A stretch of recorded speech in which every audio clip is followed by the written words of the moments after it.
In her groggy state, her first thought had been that someone in the room next door was sick.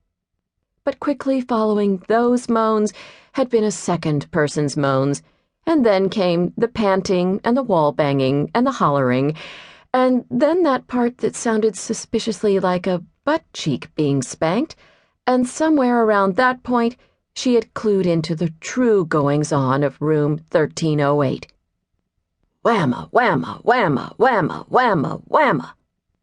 The bed in the room next door increased its tempo against the wall, and the squeaking of the mattress reached a new, feverish pitch. Despite her annoyance, Cameron had to give the guy credit, whoever he was, for having some serious staying power.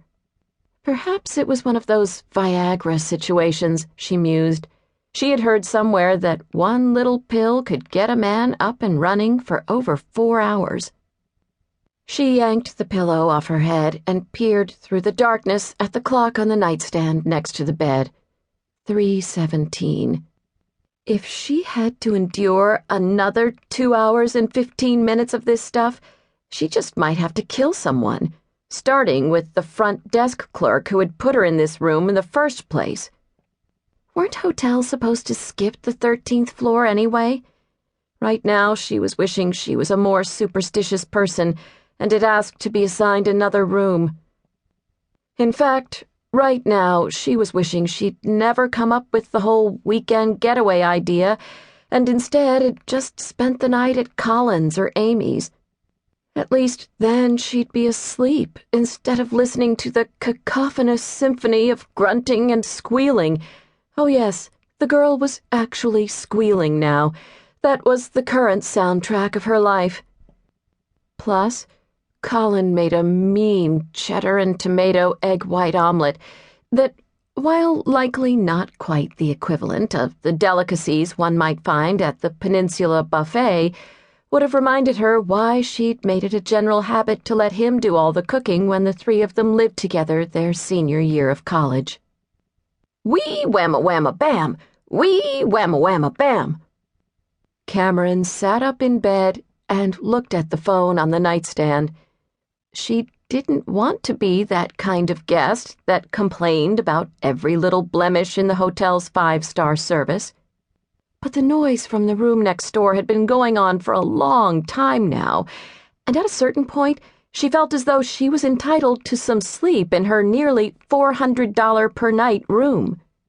The only reason the hotel hadn't already received complaints, she guessed, was due to the fact that 1308 was a corner room with no one on the other side. Cameron was just about to pick up the phone to call the front desk when, suddenly, she heard the man next door call out the glorious sounds of her salvation. Smack! Smack! Oh, shit! I'm coming! A loud groan, and then, blessed silence. Finally, Cameron fell back onto the bed. Thank you, Peninsula Hotel gods, for granting me this tiny reprieve. I shall never again call your massages incredibly overpriced, even if we all know it doesn't cost $195 to rub lotion on someone's back. Just saying. She crawled under the covers and pulled the cream-down duvet up to her chin. Her head sank into the pillows, and she lay there for a few minutes as she began to drift off. Then she heard another noise next door, the sound of the door shutting. Cameron tensed. And then, nothing.